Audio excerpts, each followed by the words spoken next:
What's up guys, it's me Jeremy. Recently, a Reddit user by the name of Manatee Power posted an Easter egg revolving Jin and Kindred on Reddit the other day that honestly just totally blew my mind. And it's super interesting and really cool, and I gotta give him big props because he said he was actually inspired by my What Kindred Could Have Been video. And when I saw this post, I gotta admit, it honestly just made me so happy, because this is exactly why I make videos like that. This kind of awesome stuff that comes out of the What Could Have Been series, it's just so satisfying to see that I could inspire someone to do this. So again, big shout out to Manatee Power on Reddit, you're a beast dude. And with his permission, I wanted to examine his theory a little bit and dive deep into the details on this one, because it is quite peculiar. Let's get started. So this concept starts with the lore of Kindred. Kindred as a character is one that is incredibly mysterious, and there's a lot of questions surrounding their backstory. In Kindred's Q&A, a writer described Kindred as what is essentially the personification of the real legend, or like the myth, of death. Which is interesting because it means that in the lore, Kindred might be real or they might actually not be, and it's probably a little bit of both, and what we play in the game is just really a legend brought to life. And that legend of Kindred began in an interesting way. During the death screen when you play as Kindred, Lamb tells a story to Wolf, and we the audience get to listen in. This is the story of how Kindred came to be. Lamb, tell me a story. There was once a pale man with dark hair who was very lonely. Why was it lonely? All things must meet this man, so they shunned him. Did he chase them all? He took an axe and split himself in two, right down the middle. So he would always have a friend. So he would always have a friend. Kindred is the result of someone splitting into two separate beings, and who that person may have been before was described as being a pale man with dark hair, and that man may have been the cyborg bounty hunter. The cyborg bounty hunter from the story of Kindred's development was a pale man with dark hair who was both literally scrapped and replaced with Lamb and Wolf, and now we're finding out in this theory could have been so spiritually as well. So depending on how you look at it, Lamb is breaking the fourth wall, and that story of the pale man with dark hair is actually the literal story of what happened during her development. And at the same time, she's also talking about her lore and the character of who Kindred was before they became Kindred, which we know outside of the lore was definitely the cyborg bounty hunter, and it's not unlikely that in the lore the character was the cyborg bounty hunter as well.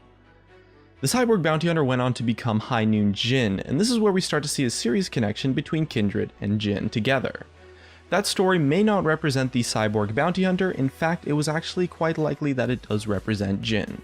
There's a ton of quotes from the in-game dialogue of both Kindred and Jin that make it quite clear that there's a connection between the two. Beauty fades. That is why it is beautiful. Symmetry is so boring. The end is important in all things. All your life has led to this moment. Your life had no value before me. Those who dread us grant us the most power. Art should terrify. Tomorrow is a hope, never a promise. They're gonna live until they die. And one of the more notable relations between the in-game quotes occur when the individual champions use their ultimates. Your final scene begins. Savor life's closing act. And there's also a few more in-game quotes that establish a connection. I wonder what they think when they see me. I wonder how they see me. Ashes on war. How one dies shows how one lived. Life has no meaning, but your death shall. There is no drama in a peaceful death. Go easily. No, Thrash, flee! Their path is destined to cross ours. I couldn't miss your performance. And a couple more quotes that relate as well. First off, we have, You only understand harmony. Discord is required for contrast. Harmony represents Lamb, while Discord represents Wolf. And as well, there's another quote too. Face the crowd and bleed for them. This quote is very much a reference to Kindred's extended lore titled A Good Death. where in that story, Kindred attends a play, and in that play, Kindred kills one of the actors, and that actor quite literally faces the crowd and then dies in front of them as a part of the performance. As well, in that story, the play is actually a play about the story of Kindred, and in that play there's a single actor that plays all of Kindred, who wears 2 masks. Jin is also a character who wears 2 masks, and has another in-game quote mentioning that. Behind every mask is another mask. And if that wasn't enough to convince you, we have the final nail in the coffin, where Kindred and Jin actually hum the same tune in-game. Let's take a listen in.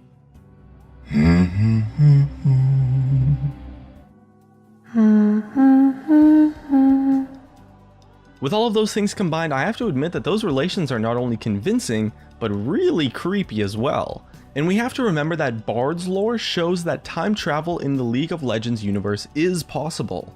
And as such, it's definitely not impossible in this universe for Kindred to be what is essentially Jin who has died, transformed himself into Kindred, and then returns to the present as an omnipotent being from the future.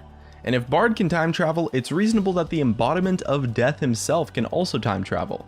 So whether or not it's true that Kindred used to be Jin, or maybe that this is just an Easter egg alluding to the development of Kindred, it's not entirely clear, but there's a lot of evidence that points towards Kindred being Jin in a past life. I personally am honestly really convinced, and I see this theory as being pretty dang legit, and it's really clever of Riot to fit in something like this where the backstory of Kindred is essentially based on the story of her character design that brought her to life. So that's about it as far as I'm aware in terms of evidence for this theory, but it's possible that there's more things, or just more details or connections that add up together. Overall, it's a pretty interesting thing to think about, and it's a pretty awesome design aspect that alludes to Kindred's development cycle. So what do you think? Is this theory legit, or is it maybe just a bit too optimistic?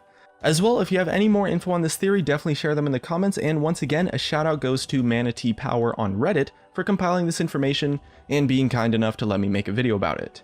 If you guys enjoyed the video, hit that like button, and if you didn't hit that dislike, subscribe if you want. Thanks for watching, and I'll see you guys next time.